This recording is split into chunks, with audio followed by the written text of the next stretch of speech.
Each and every year, the NFL welcomes hundreds of athletes into the league who have put their heart and soul into the game that they love. But often, the game that they love comes with a price. Scouts around the NFL analyze college athletes based off of their athletic abilities and football IQ, but trauma to the brain often goes unnoticed. With recent developments over the past decade or so surrounding the NFL and CTE, many athletes have pulled away from the game due to what is at stake in terms of their bodies and minds. No matter if it is at practice or a game, contact to the head can occur at any moment once the pads are on and the helmets are strapped in. I spoke with Dr. Jeffrey Kenny, a specialist in brain health, who had plenty to say about the dangers of CTE and the few ways that trauma to the head can be prevented.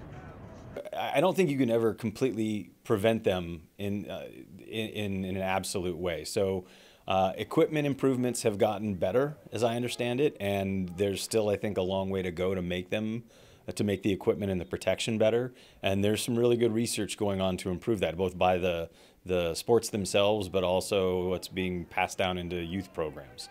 And a lot of youth sports are really working on this, and collegiate sports are as well. So the less times that there is a shot to the head, the better off really it is. So I think a lot of practice approaches have now adapted to fewer high energy contacts and also even fewer numbers of repetitive shots to the head. So what we don't know in a lot of this is whether or not one really serious impact or 50 smaller ones in a short period of time is worse or better. Dr. Kenny has been working on a project with his colleagues that has to do with several other brain diseases that become more likely with excessive blows to the head. Markers that are discovered when studying CTE are also markers that can be found in Alzheimer's. There are some markers that you see in CTE, and this is some of the stuff that we're working on, that we also see in the brains in Alzheimer's patients. The connection, the link, and if there's any causal relationship, we aren't there yet. We are just simply looking to see whether or not there is overlap, and if there is, then you start trying to figure out the mechanism. Excessive blows to the head will only lead to further issues involving the brain. Although there is still plenty of research to be done when discussing chronic traumatic encephalopathy, it is understood that football has more traumatic brain injuries than any other sport.